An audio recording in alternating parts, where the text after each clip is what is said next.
এখানে বিভেদ যারা সৃষ্টি করবে মনে করবেন তারা ভারতের দালাল। বাকশাল আর কখনো আসবে না বাংলার মাটিতে। বাংলাদেশে বাকশাল ইনশাল্লাহ আর কখনো হবে না। অন্যান্যরা যেভাবে সাংগঠনিক কর্মকাণ্ড করছে, আমি মনে করি জামাত আরো সুশৃঙ্খলভাবে তাদের কর্মকাণ্ডগুলি করেছে, তাদের দলকে তারা গুছিয়ে নিয়েছে।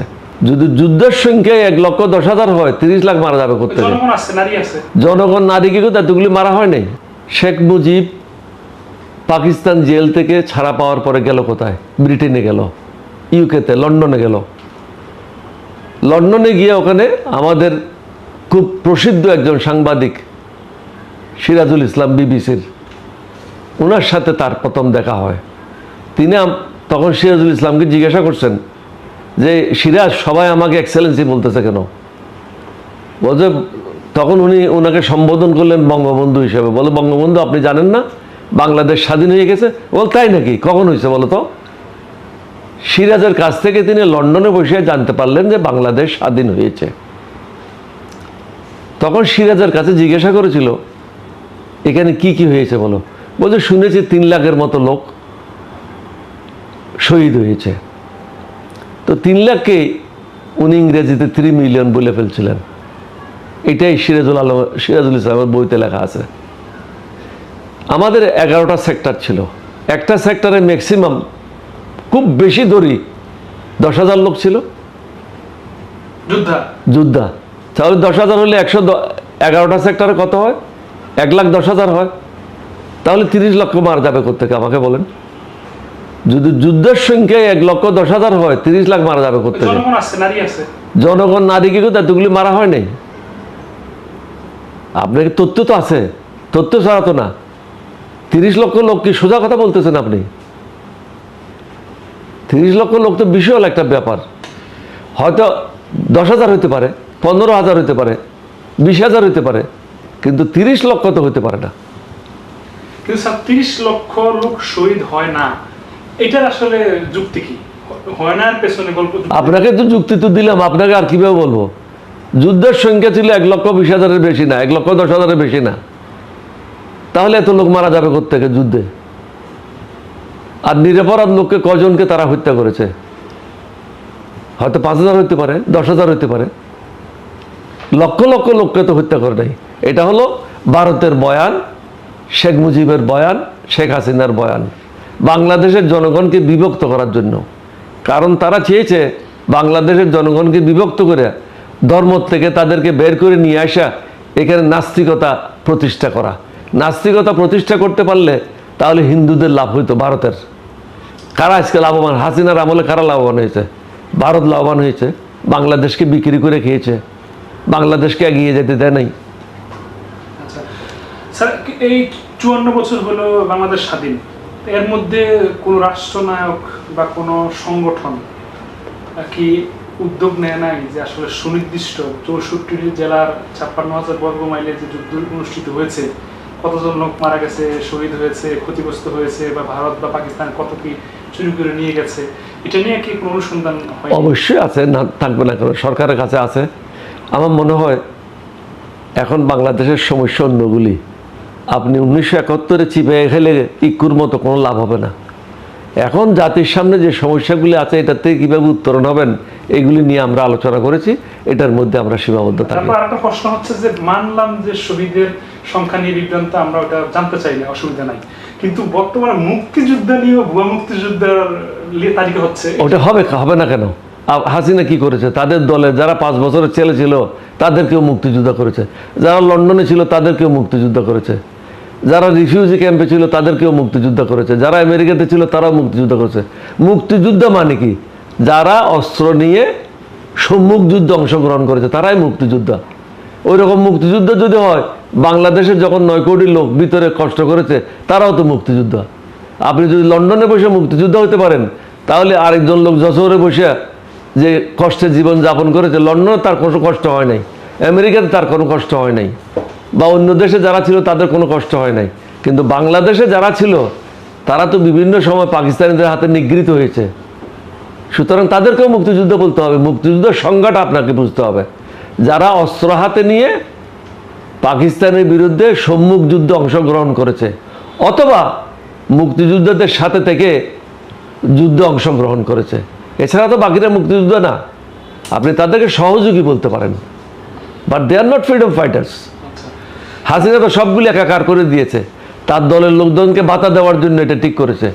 আমি তো মুক্তিযোদ্ধা মন্ত্রী যে আছে তাকে অনুরোধ করেছি, আপনি এগুলো সব কাটশিট করেন, কাটশিট করে 30-40 হাজারের মধ্যে নিয়ে আসেন। জাতির সম্পদ এভাবে নষ্ট করা ঠিক হবে না। গরিব মানুষেরা খাইতে পায় না, আর শেখ মুজিবের সন্তানেরা মুক্তিযোদ্ধা ভাতা পাবে, এটা তো ঠিক না। স্যার আমার প্রশ্নটা যদি ভুল হয় আমি ক্ষমা চেয়ে নিব বা ক্ষমা চাচ্ছি। সেটা হচ্ছে মুক্তিযুদ্ধের চেতনার দল বলা হয় আওয়ামী লীগকে, তারা দাবি করছে তারা স্বাধীন করছে দেশ, শেখ হাসিনার বাপের দেশ তারা বলছেন, বা আওয়ামী দোষরা বলে যে আওয়ামী লীগের স্বাধীন করছে। কিন্তু আমার প্রশ্নটা হচ্ছে যে এই আওয়ামী লীগের খেতাবপ্রাপ্ত মুক্তিযুদ্ধ নাই কেন? এটা তো উত্তর আপনি দিয়ে দিয়েছেন, আমি আবার উত্তর দেবো কেন? আপনি তো বললেন যে যদি যুদ্ধ করতো তাদের মধ্যে খেতাব প্রাপ্ত থাকতো, জি। খেতাব প্রাপ্ত কেউ নাই তো। তো এর অর্থ হলো তারা যুদ্ধে অংশগ্রহণ করে নেই, তারা ক্যালকাটায় বসে হেমা মালিনীর নাচ দেখেছে, সিনেমা দেখেছে, হিন্দি ফিল্ম দেখেছে, আমোদ ফুর্তি করেছে, তারা তো যুদ্ধে অংশগ্রহণ করে নেই। তারা তো রর প্ররোচনায় কীভাবে বাংলাদেশে ফিরে আসে রক্ষী বাহিনী করবে, মুজিব বাহিনী করবে, এই ষড়যন্ত্রে লিপ্ত ছিল। রাশিয়াকে তারা ফলো করছিল, কিভাবে ক্ষমতায় দীর্ঘায়িত হবে, কিভাবে ক্ষমতায় টিকে থাকবে, এই পরিকল্পনা তারা করছিল, এবং তারা এসে এটা বাস্তবায়নও করছে। মুজিব বাহিনী সৃষ্টি করেছিল, রক্ষী বাহিনী সৃষ্টি করেছিল, আর্মির কোনো প্রাধান্য ছিল না, রক্ষী বাহিনী ছিল 1 নম্বর বাহিনী, তাদেরকে সব সুযোগ সুবিধা দেওয়া হতো। আর্মির অনেক অফিসারকে, অনেক অন্যান্য পদবীর লোকদেরকে রাস্তাঘাটে রক্ষী বাহিনী অত্যাচার করেছে, পিটাইয়েছে, অনেক ঘটনা এরকম আছে। যার কারণে শেখ মুজিবকে যখন হত্যা করা হয়, বাংলাদেশ সেনাবাহিনী উল্লাস করেছে। উল্লাস করার পিছনে একটাই কারণ, শেখ মুজিব আমোদ ফুর্তি করেছে, ভারতের দালাল হিসেবে কাজ করেছে, বাংলাদেশের জনগণের পক্ষে কোনো কাজ করে নাই। কারণ তার তো প্রসব বেদনা ছিল না, আমাদের তো প্রসব বেদনা ছিল। 9 মাস আমরা যুদ্ধ করেছি, কষ্টটা কি জিনিস, অস্ত্রের মুখে যাওয়া, গুলির মুখে যাওয়া যে কী কষ্ট, এটা তো শেখ মুজিব বুঝে নাই। সে তো পাকিস্তানের আতিথেয়তা গ্রহণ করে ওখানে মুরগি আর ছাগলের মাংস খেয়েছে। আর হাসিনা, তার যে প্রসব হয়েছে সেটা তো সেনানিবাসে হয়েছে। পাকিস্তান সেনাবাহিনীর সাহায্যে তার ছেলে, তাকে নিয়ে যাওয়া হয় সেনাবাহিনীর হসপিটালে, ওখানেই তো তার বড় ছেলে জয়ের জন্ম হয়, এবং পাকিস্তানের কাছ থেকে ভাতা পাইতো। আমি একাধিকবার আপনাকেও বলেছি, সবাইকে বলেছি। সুতরাং তারা পাকিস্তানকে গালি দেবে, তাদের মুখে এটা মানায় না, কারণ তাদের ভরণ পোষণ করেছিল পাকিস্তানিরা, তার ছেলে হয়েছে পাকিস্তানের সামরিক হসপিটালে। এটা হলো ভারতের বয়ান, তিনি ভারতের দালাল হিসাবে কাজ করেছেন। তাকে ভারতে প্রশিক্ষণ প্রাপ্ত করে বাংলাদেশে প্রেরণ করা হয়েছিল শহীদ রাষ্ট্রপতি জিয়াউর রহমানকে হত্যা করার জন্য। শহীদ রাষ্ট্রপতি জিয়াউর রহমান যেদিন শাহাদত বরণ করেন, হাসিনা ধরা পড়েছিল কোথায়, আখাউড়া বর্ডারে, সাজদা চৌধুরী সহ 2 জন পলায় যাচ্ছিল ভারতে। তুমি যদি এই হত্যাকাণ্ডের সাথে জড়িয়ে না থাকো, তাহলে তুমি ভারতে পলায় যাচ্ছিলে কেন? সাজদা চৌধুরী সহ আখাউড়া বর্ডারে ধরা পড়ে এবং তাদেরকে ফিরিয়ে নিয়ে আসে। কিন্তু শহীদ রাষ্ট্রপতি জিয়াউর রহমান তাদের প্রতি অত্যন্ত শ্রদ্ধাশীল ছিল, শেখ মুজিবের প্রতি শ্রদ্ধাশীল ছিল, যার কারণে হাসিনার বিরুদ্ধে কোনো পরবর্তী পর্যায়ে কোনো ব্যবস্থা কেউ গ্রহণ করে নাই। বিগত কয়েক বছর, কয়েক দশক যদি বলি, আমাদের বয়সে যদি 20 বছরের কথা চিন্তা করি, আমরা দেখতাম যে জামাত বা বিএনপি বা আপনাদের ঘটনা যারা দল আছে, বা আপনার কথাও যদি বলি, আপনারা আত্মগোপনে ছিলেন বা দেশে বিভিন্ন জায়গাতে ছিলেন, পালাতে দেখি নাই দেশ ছেড়ে। আপনার দেখাতে সবচেয়ে বেশি পালিয়েছে, দেশ ত্যাগ করেছে কোন দলের নেতারা? আমি কখনো আমার ঘর ছেড়ে যাই নাই। বিগত 91 সালের পর থেকে কখনো আমি আমার ঘরের বাইরে থাকি নাই। আমি সবসময় ঘরে ছিলাম। আমাকে যখন অ্যারেস্ট করেছে হাসিনার লোকেরা, আমার ঘর থেকে আমাকে অ্যারেস্ট করে নিয়ে গেছে, অথবা এরশাদের সময় আমার ঘর থেকে আমাকে অ্যারেস্ট করে নিয়ে গেছে। এরশাদের সময় আমাকে 2 বার গ্রেপ্তার করা হয়েছিল বিনা কারণে। হাসিনার সময় বিনা কারণে আমাকে, আমি যখন কোর্টে সারেন্ডার করতে গেলাম, ওখান থেকে আমাকে গ্রেপ্তার করা হয়। আমার সাথে বিএনপির অনেক নেতাকে গ্রেপ্তার করা হয়। যদি তাদের মধ্যে সেরকম অন্যায়ের মনোভাব না থাকে, তারা পলাবে কেন? তারা চুরি করেছে, ডাকাতি করেছে, লুণ্ঠন করেছে, এই দেশের সম্পদ লুণ্ঠন করেছে। সুতরাং তাদের মনে তো একটা ভয় আছে, জেলে যেতে হবে, ফাঁসিতে ঝুলতে হবে, যার জন্য তাদের বাপের বাড়ি ভারতে চলে গেছে। অনেকে দেখলাম থাইল্যান্ডে আছে, অনেকে মালয়েশিয়াতে আছে, অনেকে এখন ব্যবসা বাণিজ্য করে দুবাইতে নাগরিকত্ব নিচ্ছে এবং পার্মানেন্ট রেসিডেন্সি নিচ্ছে। অনেকে ইউকেতে লুকিয়ে আছে, অনেকে আমেরিকাতে লুকিয়ে আছে, বিভিন্ন দেশে লুকিয়ে আছে। তারা আর এই দেশে আসতে পারবে না, তাদের টাইম শেষ। যেমন 1947 সালে সবচেয়ে বড় দল কে ছিল? মুসলিম লীগ। 1971 সালে তাদের স্বাভাবিক মৃত্যু হয়েছে। আওয়ামী লীগেরও 2024 সালে এই আন্দোলনের মাধ্যমে তাদের স্বাভাবিক মৃত্যু ঘটেছে। এই আওয়ামী লীগ আর উঠে বসে দাঁড়াতে পারবে না দল হিসাবে। কিন্তু দাবি করা হচ্ছে যে যেই দেশ যারা স্বাধীন করছে তারা স্বাধীন করে নাই, স্বাধীন করেছে সামরিক বাহিনীর লোকেরা, জনগণ। আপনি তো উত্তর দিলেন। তারা যদি স্বাধীন করতো, তাদের মধ্যে কয়েকজন বীর বিক্রম হইতো, বীর উত্তম হইতো, বীরশ্রেষ্ঠ হইতো। তারা ক্ষমতার ব্যবহার করে তাদের নাবালক ছেলেগুলিকে মুক্তিযুদ্ধ বানিয়ে দিয়েছে। যাদের 4 বছর বয়স ছিল তাদেরকেও মুক্তিযুদ্ধ করে দিয়েছে। যারা বিদেশে ছিল তাদেরকেও মুক্তিযুদ্ধ করেছে। এটা আমি আবারই বলি, রিপিট করি, মুক্তিযুদ্ধ মন্ত্রীকে আমি অনুরোধ করেছি, এগুলি সব বন্ধ করেন। 30-40 হাজার 50 হাজারের মধ্যে নিয়ে আসেন। জনগণের টাকাটা এইভাবে লুণ্ঠন করাটা ঠিক হবে না। আচ্ছা স্যার, 15 আগস্ট আপনি কোথায় ছিলেন? কেমন ছিল ওই সময়গুলো? 15 আগস্ট আমি আমার ঘরেই ছিলাম, এখানে যেখানে দেখতেছেন এখানেই ছিলাম। ওই সময়টা কেমন ছিল? এটা নাজাত দিবস ছিল বাংলাদেশের জনগণের জন্য। জনগণ স্বৈরাচারের হাত থেকে মুক্ত হয়েছিল। আমরা যারা আর্মিতে ছিলাম, আমরা তার জন্য কোনো দুঃখ প্রকাশ করি নাই, কারণ আমাদের উপর সে জুলুম করেছিল রক্ষী বাহিনী দিয়ে। মুক্তিযুদ্ধ সে দেখে নাই, শুধু মুক্তিযোদ্ধাদেরকে তিনি সম্মান করতে জানে নাই। আচ্ছা, ওই সময়ে আর্মি দুঃখ প্রকাশ করে নাই? না, কেউ করে নাই, উল্লাস করেছে বিভিন্ন ক্যান্টনমেন্টে। বারবার শুনেছি বিভিন্ন জনের স্মৃতিচারণ করে, বিশেষ করে তাজউদ্দিনের ছেলে সোহেল তাজ ভাই বলেছেন যে জাতীয় 4 নেতা নিয়ে শেখ হাসিনা বিরূপ মন্তব্য করেছে, যে তারা দেখেছি কি করেছে আমার বাপের জন্য। এই 4 নেতা নিয়ে আপনি কি বলবেন, তাদের ভূমিকা কি? আমি যেহেতু তখন আওয়ামী লীগও করি নাই, আওয়ামী লীগের সদস্যও ছিলাম না, সুতরাং কোনো নেতা সম্বন্ধে, তাদের সম্বন্ধে আমার মন্তব্য করার কোনো বিষয় নাই। চুপ্পু সাহেবকে 8ই আগস্ট সরানো উচিত ছিল, কারণ সে একটা দুর্নীতিবাজ লোক, নাটকের লোক, সিনেমার লোক, এবং অরিজিনালি বাংলাদেশের লোকও না সে। তার বাড়ি হলো বিহারে, ছাত্রলীগের একজন সক্রিয় কর্মী। আমরা যদি স্বৈরাচারী সরকারের পতন হয়, তাহলে স্বৈরাচারের শিকড় তো বাংলাদেশে রয়ে গেছে, সেটা হলো রাষ্ট্রপতি। শিকড় যতদিন সরাবে না, গাছের ডালপালা মিলতে থাকবে। সুতরাং শিকড়টা সরানো অত্যন্ত গুরুত্বপূর্ণ। চুপ্পু থাকার কারণে অনেক আওয়ামী লীগের লোকেরা মনে করে চুপ্পুর উপর ভর করে তারা হয়তো আবার আগামী দিনে রাজনীতি করার সুযোগ পাবে। যে বা যারা রাখতে চায়, আমি মনে করি তারা ভারতকে সাহায্য করতেছে, আওয়ামী লীগকে সাহায্য করতেছে, হাসিনাকে সাহায্য করতেছে। চুপ্পুকে সরানো অত্যন্ত গুরুত্বপূর্ণ। এখন কে হবে না হবে এটা নিয়ে আমি কোনো মন্তব্য করতে চাই না। আল্লাহ যাকে পছন্দ করে, যার দ্বারা দেশের কাজ হবে, মানুষের কাজ হবে, আবেগী হবে না, বাস্তববাদী হবে, সৎ হবে, নিষ্ঠাবান হবে, দেশপ্রেমিক হবে, এবং ভারতের দালাল হিসাবে কাজ করবে না, এই ধরনের ব্যক্তিকে সবাইয়ের উচিত সিলেক্ট করে যথাশীঘ্রই সম্ভব রাষ্ট্রপতি ভবনে বসানো, অন্যথায় সমস্যা হতে পারে।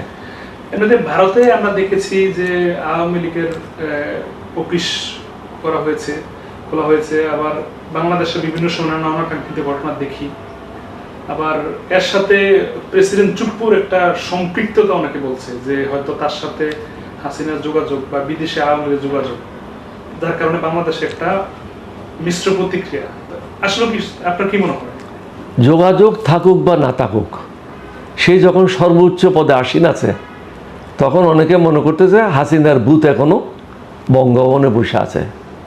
সুতরাং এই ভূতটাকে সরানো খুবই জরুরি। অনেকেই বলে, আমিও শুনি, ফেসবুকেও দেখি, হোয়াটসঅ্যাপেও দেখি, এটা তাদের একটা চিন্তা চেতনা। এই চিন্তা চেতনা যে অমূলক নয়, তারও একটা কারণ আছে। কারণ বাংলাদেশে জীবিত রাজনীতির মধ্যে, জীবিত যারা আছে রাজনীতিবিদদের মধ্যে, সক্রিয় রাজনীতিতে আমি ছাড়া আর কেউ নাই। এবং বঙ্গভবনে শহীদ রাষ্ট্রপতিকে সাহায্য করে একসাথে কাজ করেছি, এই ধরনের রাষ্ট্র পরিচালনার অভিজ্ঞতাওয়ালা কোনো লোক বাংলাদেশে নাই। এবং মন্ত্রী হিসাবে আমি 3বার মন্ত্রী ছিলাম, সফলতার সাথে কাজ করেছি। 6বার এমপি ছিলাম।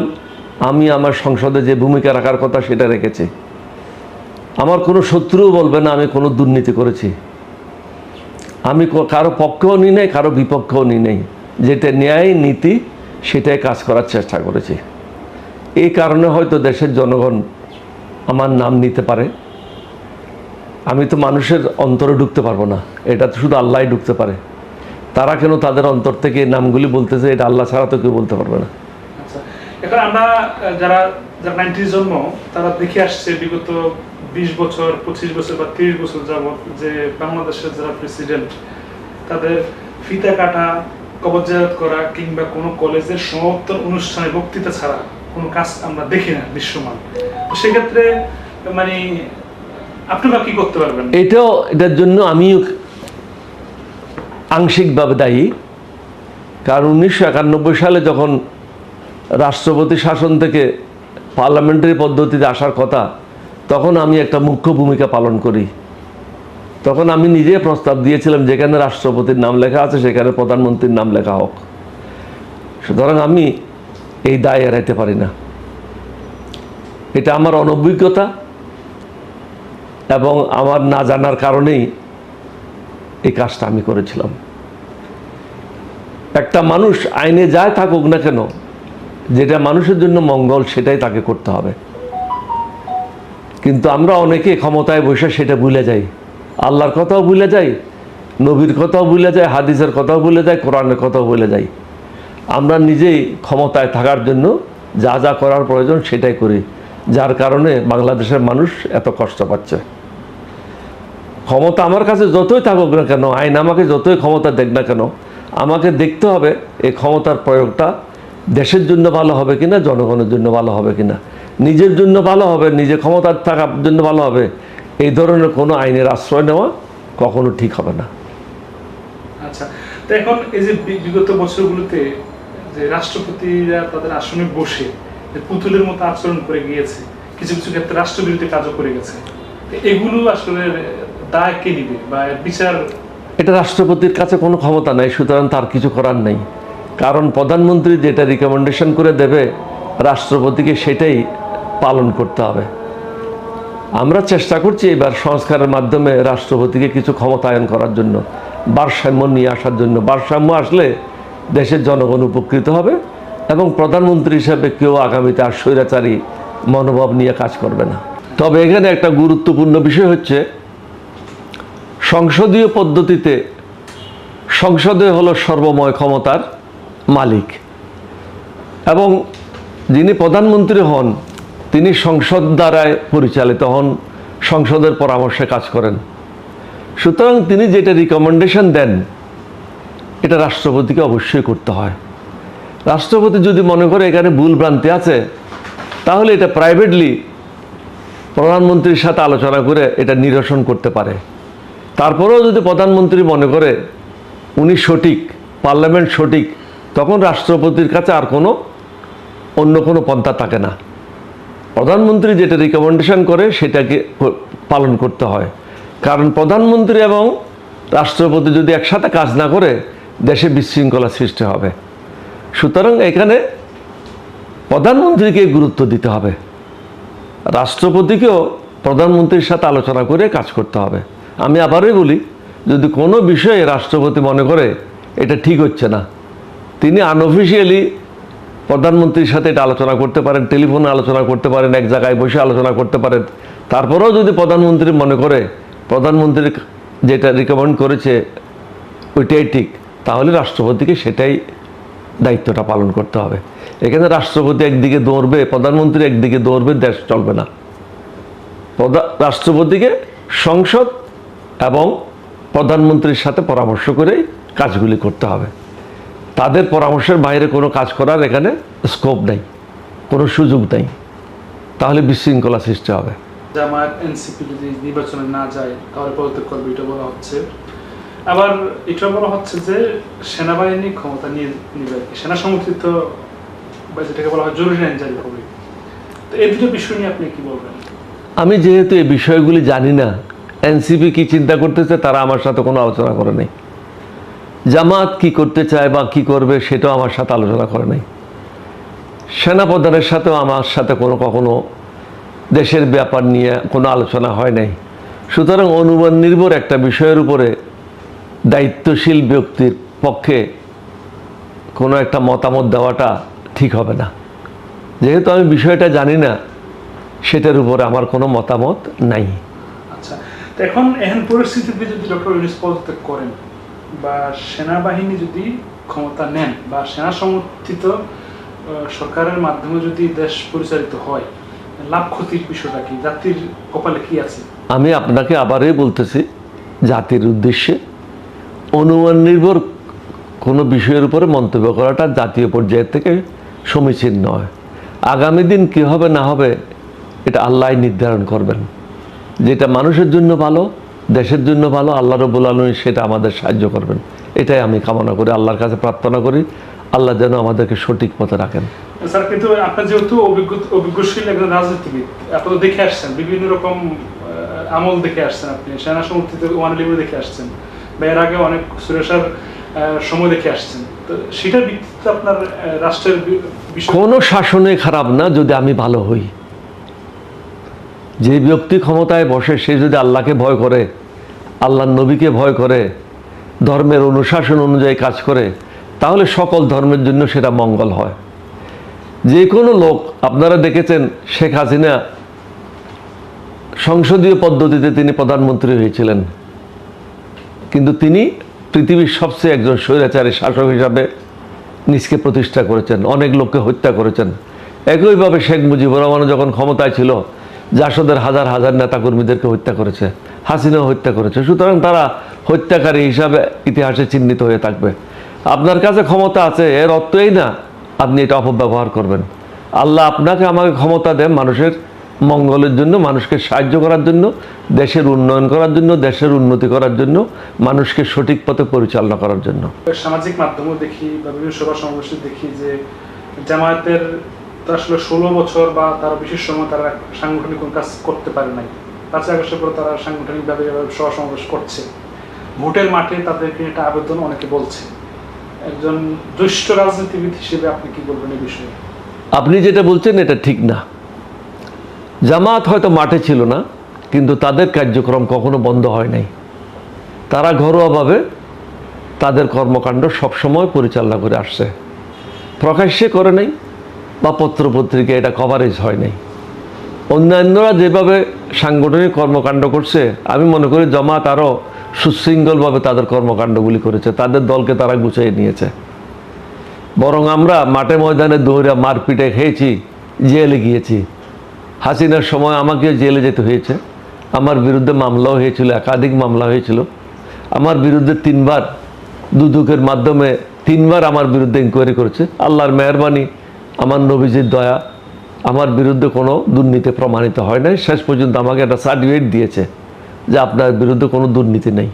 তারা তাদের সাংগঠনিক কর্মকাণ্ড, আমি বলেছি আপনাকে, তারা সব সময় চালিয়ে গেছে। কেউ প্রকাশ্যে করেছে, কেউ অপ্রকাশ্যে করেছে। সাংগঠনিক কর্মকাণ্ড কারো বন্ধ হয় নাই। মানে তাদের দাওয়াতের কাজটা তারা অব্যাহত রেখেছিল। আচ্ছা, যে ভোটের মাঠে যে কথা বলা হচ্ছে, আসন বিন্যাস বা ভোট, কত % ভোট, এই বিষয়ে আপনি কি বলবেন? এগুলির উপর আমার খুব একটা আস্থা নেই। এটা দেখি মাঝে মাঝে পত্রপত্রিকায়, এটা যে কত দূর যুক্তিসঙ্গত সেটা অনেক প্রশ্ন আছে। আপনি যাদের মতামত নিলেন, কত % লোকের মতামত নিয়ে কত % লোকের সম্বন্ধে বলছেন। আপনি যদি 200 লোকের মতামত নিয়ে 18 কোটি লোকের কথা বলবেন, তাহলে এটা তো টিকতো না। ভোটারের সংখ্যা 12 কোটি, আপনি হয়তো 1200 লোকের মতামত নিলেন। 1200 লোকের মতামত নিয়ে তো 12 কোটি লোকের মতামত আপনি এখানে অন্তর্ভুক্ত করতে পারেন না। সুতরাং এগুলির মধ্যে খুব একটা যুক্তি আছে, এটা আমি বিশ্বাস করি না। স্যার, এখন ভোটের কথা বলা হচ্ছে, নির্বাচনের তারিখ নিয়েও অনেক রকম আবেদন, প্রহসন, প্রতিহিংসাত্মকমূলক বক্তব্য আমরা দেখছি। কিন্তু সচেতন যারা নাগরিক তারা বলছেন যে ভোট সম্পাদন তো করতে গেলে পুলিশের একটা বড় ভূমিকা থাকবে। যেখানে পুলিশ নাই, পুলিশ সব জায়গাতে এখন আসছে না, তাহলে ভোটটা কিভাবে হবে? আর ভোট যদি হয়, অনেকে বলছে যে সবচেয়ে ভয়ঙ্কর রকমের একটা ভূমিকা অথবা করবে পুলিশ। এই বিষয়ে আপনি কি বলবেন? আমার মনে হয় এটা ঠিক। আমি যেটা প্রেস কনফারেন্স করে গত মঙ্গলবারে বলেছি যে নির্বাচনের পূর্বে অবৈধ অস্ত্র যেগুলি আছে মাঠে, আওয়ামী লীগের অন্তত আমার জানা মতে 16,000 অবৈধ অস্ত্র আছে তাদের নেতাকর্মীদের কাছে। এছাড়াও পুলিশের কাছ থেকে যেগুলি লুণ্ঠন করা হয়েছিল সে অস্ত্রগুলি এখন উদ্ধার হয় নাই। সুতরাং এই অস্ত্রগুলি মাঠে রেখে আপনি নির্বাচনে গেলে কতদূর সুষ্ঠু নির্বাচন হবে এটা একটা চিন্তার বিষয় রয়েছে। ডক্টর ইউনূস সাহেব তিনি বারবার বলছেন এটা সুষ্ঠু অবাধ নিরপেক্ষ নির্বাচন হবে। তবে ওনাকে আমি অনুরোধ করব স্বরাষ্ট্র মন্ত্রণালয়ের মাধ্যমে আগে তিনি এই অস্ত্রগুলি উদ্ধারের ব্যবস্থা নিক, এবং বিভিন্ন জায়গায় যারা বিতর্কিত লোক, যারা সমাজের জন্য বোঝা, দেশকে ধ্বংসের দিকে ঠেলে দিতে চায়, তাদেরকে গ্রেপ্তার করে জেলে আবদ্ধ করা হোক, তাদের বিরুদ্ধে শাস্তির ব্যবস্থা করা হোক। যারা ভালো মানুষ তাদেরকে শান্তিতে থাকতে দেন, যারা সমাজের জন্য বোঝা তাদেরকে জেলে নিক্ষেপ করেন, কারণ এরা দেশের মঙ্গল চায় না। ঢাকা বিশ্ববিদ্যালয়ের ভিপি নির্বাচনের ক্ষেত্রে এটা নিয়ে আবার একটা আবেদন তৈরি হয়েছে, তো এবং কি নির্বাচন অনুষ্ঠিত হতে যাচ্ছে সামনে, এ বিষয়ে আপনার মন্তব্য কি? এটা তো অনেক আগে হওয়ার কথা, কারণ প্রত্যেকটা বিশ্ববিদ্যালয়ে অবশ্যই নিয়ম অনুযায়ী নির্বাচন করা উচিত। প্রতি 2 বছর বা 3 বছর যেটা নিয়ম আছে সেটা করা উচিত, কারণ তাদেরকেও তো শিক্ষা দিতে হবে, জানার সুযোগ দিতে হবে, না হলে তারা রাজনীতির মাঠে এসে কী কাজ করবে? ওখান থেকেই তো তাদেরকে শিক্ষাটা গ্রহণ করতে পারে। যারা চাকরিতে যাবে বিশ্ববিদ্যালয় থেকে বেরিয়ে তারা চাকরিতে যাবে, যারা গবেষক হতে চায় তারা গবেষণা করবে, যারা বৈজ্ঞানিক হতে চায় তারা বৈজ্ঞানিক হবে, কেউ পাইলট হবে, কেউ আর্মিতে যাবে, কেউ এয়ারফোর্সে যাবে, কেউ নেভিতে যাবে, কেউ বিভিন্ন জায়গায় চাকরিতে চলে যাবে, বিদেশে চলে যাবে। এবং যারা রাজনীতিতে আসতে চায় তাদের জন্য একটা সুযোগ, তারা এই নির্বাচনের মাধ্যমে জাতীয়ভাবে কীভাবে নির্বাচন করতে হয় এটার অন্তত 100% মধ্যে 2% হোক, 3% হোক, একটা তো শিক্ষা পেল। সুতরাং এগুলি সবসময় হওয়া উচিত। এখানে কোনো আর ন্যারেটিভ তৈরি করা যাবে না। এখানে ন্যারেটিভ হলো একটাই, বাংলাদেশ ঐক্যবদ্ধভাবে এগিয়ে যাবে। এখানে বিভেদ যারা সৃষ্টি করবে মনে করবেন তারা ভারতের দালাল। কিন্তু এখানে আপনার তো সংযোগ করতে চাই, বিভেদের কথা বলে দিল, কিন্তু বিভেদ তৈরি হচ্ছে, বিতর্ক তৈরি হচ্ছে, বিশেষ করে ডাকসুতে ছাত্র শিবির এবং ছাত্রদল নিয়ে একটা দ্বন্দ্ব আমরা দেখছি। একটা পর্যায়ে ছাত্রদল ডাকসু নির্বাচনও করতে চায়নি, এখন তারাও প্যানেল তৈরি করছে। আমি এটা দ্বন্দ্ব বলবো না, আমি বলবো যে এটা প্রতিদ্বন্দ্বিতা, এটা তাদের মধ্যে প্রতিদ্বন্দ্বী হবে। দ্বন্দ্ব বলবেন কেন? তারা তো কোনো মারপিটে করতেছে না এটা নিয়ে, তারা প্রতিদ্বন্দ্বী করবে একজন আরেকজনের বিরুদ্ধে। ছাত্ররা বা ছাত্রীরা যাকে ভোট দেয় তারাই নির্বাচিত হবে, সবাইকে এটা মেনে নিতে হবে, শান্তির পথে এগোতে হবে। সবসময় যদি আমরা অশান্তি থাকতে চাই আমাদেরকে শান্তিটা কে দেবে? শান্তি তো কিনে পাওয়া যায় না, এটা আমাদেরকে নিজেই সৃষ্টি করতে হবে। কোন রাস্তায় গেলে দেশের ভালো হবে সেটা চিন্তা করতে হবে। চোখ বন্ধ করলে প্রলয় বন্ধ হয় না, অন্ধ হলে প্রলয় বন্ধ হয় না। আমরা যারা শিক্ষিত লোক তাদেরকে দেশের কথা চিন্তা করতে হবে, দেশের মানুষের কথা চিন্তা করতে হবে, মনুষ্যত্ব ফিরিয়ে নিয়ে আসতে হবে, যেটা বিলুপ্ত হয়ে গেছে মনুষ্যত্ব। গত 15 বছরে আমাদের মধ্যে মনুষ্যত্ব নেই। আমরা ব্যাংকের টাকা মনে করেছি আমার বাপ দাদার টাকা, লুটপাট করো। ঘুষের টাকা মনে হচ্ছে এটা হালালের টাকা, এটা লুটপাট করো। এইটার থেকে বেরিয়ে আসতে হবে। ওই দিন দুদকের চেয়ারম্যানে বলছিল যে সম্পূর্ণভাবে দুর্নীতি বন্ধ করা সম্ভব না। আমি ওনাকে বলছি এই সমস্ত বক্তব্য দেবেন না। এই সমস্ত বক্তব্য যদি দেন তাহলে দুর্নীতিবাজদেরকে উৎসাহ দেওয়া হবে। আপনাকে বলতে হবে দুর্নীতি জিরো টলারেন্স, বন্ধ হবে। আমি মন্ত্রী যখন ছিলাম, যোগাযোগ মন্ত্রী 1991 থেকে 1996 পর্যন্ত, আমার মন্ত্রণালয়ে আমি কাউকে দুর্নীতি করতে দিই। যারাই করেছে তাদেরকে চাকরিচ্যুত করে দিয়েছে, ঘরে পাঠিয়ে দিয়েছি। এটা ক্লিয়ার সিগন্যাল যে সৎভাবে কাজ করবে প্রমোশন পাবে, অসৎভাবে কাজ করো ঘরে চলে যাও। আপনি এটা লক্ষ্য করেছেন কিনা যে ছাত্রলীগ, যুবলীগ বা আওয়ামী লীগ যেভাবে জামাত অথবা শিবিরকে নিয়ে কথা বলতো, ঠিক একই ভাষায় আমরা ছাত্রদল বা যুবদলের মধ্যে দেখতে পাচ্ছি। আর আপনি দু একটা মিছিল বা স্লোগান লক্ষ্য করেছেন কিনা যে যেটা মানে কলকাতার মিছিল, যে তুমি কে আমি কে, বাঙালি বাঙালি, বা জামাত শিবির রাজাকার, এই মুহূর্তে বাংলা স্যার, এই বিষয়গুলো আমি সবাইকে অনুরোধ করব আবেগী না হয়ে বাস্তববাদী হন। কাকেও আঘাত করা, কারো ক্ষতি করা এটা আল্লাহ কখনো সহ্য করবে না। এখন আল্লাহ মাফও করবে না। কতগুলি গুণ আছে যেগুলো আল্লাহ মাফ করবে না। একটা হলো আল্লাহর সাথে কাকেও শরিক করা, আর একটা হলো অন্যের ধন অন্যের মাল হজম করা, তৃতীয়টা হলো কাকেও কথায় হোক শারীরিকভাবে হোক কাকেও আঘাত করা। সুতরাং কারো আঘাত পায় এই ধরনের বক্তব্য থেকে আমাদেরকে বিরত থাকতে হবে। সমাজে শান্তি ফিরিয়ে আনতে হলে আমাদেরকে আরও সংযত হয়ে বক্তব্য রাখতে হবে, কথা বলতে হবে। আমি যেহেতু একটা দলের নেতৃত্ব দিই, সবাই আমাকে সুযোগ দিয়েছে, আমি নেতৃত্ব দিই। আমি নেতৃত্ব দিই বলবো না, আমি তাদের সাথে একজন সাথী হিসাবে কাজ করি। সুতরাং অন্য দল সম্বন্ধে না জানে না শুনে মন্তব্য করাটা ঠিক হবে না। আমাকেও তো প্রতিদিন অনেকে সমালোচনা করে, আমি তাদের দোয়া করি আল্লাহ তাদের যেন সুবুদ্ধি দেয়। আমি যদি ভুল করি আমাকে সমালোচনা করবে, আমি যদি ভুল না করি তাহলে আমাকে সমালোচনা করবে না, আমি এটাই আশা করি। এবং সকলের জন্য দোয়া করি আল্লাহ যেন আমাদেরকে সকলকে শুভবুদ্ধি দেয়, আমরা যেন সৎ পথে চলতে পারি, আল্লাহর পথে চলতে পারি, আল্লাহর নবীর নির্দেশিত পথে চলতে পারি। আমি আপনাকে প্রথমেই বলেছি আমি আমার দল নিয়েই ব্যস্ত, আমার দলকে যেভাবে সঠিক পথে রাখতে হয় সেটাই চেষ্টা করছি। অন্যের দলের সম্বন্ধে আমি মন্তব্য করতে চাই না। বর্তমানে আমি সরকারের কাছ থেকে পয়সা পাই, 8 লক্ষ টাকা মতো পাই এনবিআর কাছে, আমার পয়সাগুলি দিচ্ছে না। এখন আপনার মনে একটা প্রশ্ন আসতে পারে, আপনি সরকারের কাছে কীভাবে পয়সা পান? স্বাভাবিক প্রশ্ন। আমার একমাত্র আয়ের উপার্জন হলো আমার পেনশন। পেনশনের কোনো ইনকাম ট্যাক্স নেই। বীর বিক্রমের টাকা পাই, এটার কোনো ইনকাম ট্যাক্স নেই। আমার একতলা দোতলা ভাড়া ঘরের, এই ঘরের একতলা দোতলা ভাড়া। সুতরাং ভাড়াটিয়ারা ইনকাম ট্যাক্স কাইটাই আমাকে ভাড়াটা দেয়। সুতরাং আমার কোনো ইনকাম ট্যাক্স নেই। যেহেতু আমার কাছে একটা 14 বছরের পুরানো পাজেরো জিপ আছে, এমপি হিসেবে পেয়েছিলাম 2010 সালে, সেই জিপের জন্য আমাকে প্রতি বছর 1.5 লক্ষ টাকা করে ট্যাক্স দিতে হয়। এটা ট্যাক্স না দিলে আজকে যারা জিপ কিনছে তারও 1.5 লক্ষ টাকা, 2 বছর পরেও যারা আগেও যারা গাড়ি কিনেছে তাদেরও 2 লক্ষ টাকা, আর আমার 14 বছর আগেও যে গাড়ি সেটার জন্য 1.5 লক্ষ টাকা দিতে হয়। সুতরাং এই টাকাগুলি আমার থেকে জবরদস্তি নিয়ে যাচ্ছে ইনকাম ট্যাক্সের নামে, অথচ আমার ইনকাম ট্যাক্স নেই। সুতরাং শেষে যখন আমি ইনকাম ট্যাক্স রিটার্ন দিই, আমি প্রতি বছর সরকারের কাছে 1.5 লক্ষ টাকা মিনিমাম পাওনা থাকি। আমি এনবিআর দরখাস্ত করেছিলাম আমার টাকাগুলি ফেরত দেওয়ার জন্য। এটা একটা অসভ্য দেশ, অসভ্য অফিসাররা বসে আছে, যার কারণে এই টাকাগুলি ফেরত পায় না। বিদেশে কিন্তু নিয়ম হলো আপনি ইনকাম ট্যাক্স দেওয়ার পরে আপনি যদি সরকারের কাছে পাওনা থাকেন আপনাকে সেই চেকটা ঘরে পৌঁছায় দেয়, কিন্তু বাংলাদেশে এই রীতিটা চালু হয় নাই। আওয়ামী লীগ কখনো বাংলাদেশের মঙ্গল চায় নাই। আর শেখ মুজিবের কথা বলেন, শেখ মুজিবের পরের কথা বলেন, তারা সবসময় ভারতের দালালি করেছে। তাদের উচিত বাংলাদেশের জনগণের দালালি করা। আপনাকে হতে হবে বাংলাদেশের জনগণের দালাল, ভারতের দালাল না।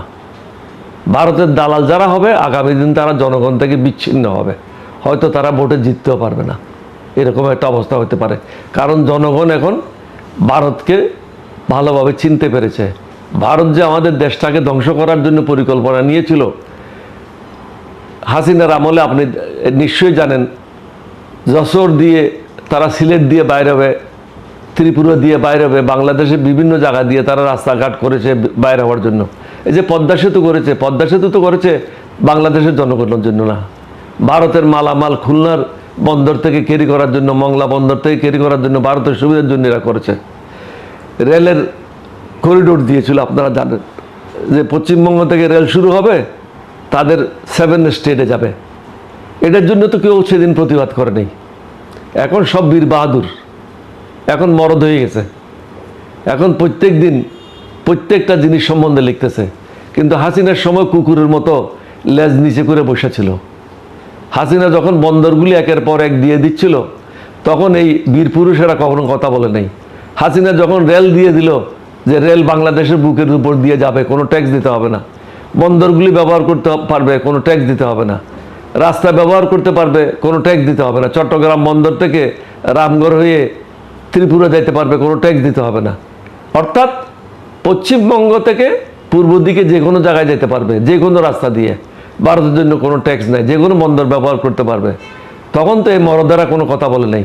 এখন কিন্তু সবগুলি মরদ সাজে গেছে, সবগুলি ফেসবুক ফাটাই ফেলতেছে, হোয়াটসঅ্যাপ ফাটাই ফেলতেছে। মনে হচ্ছে নতুন মরদগুলি আবার পুনর্জন্ম নিয়েছে হাসিনা যাওয়ার পরে। এই মরদগুলিকে আগে দেখিনি।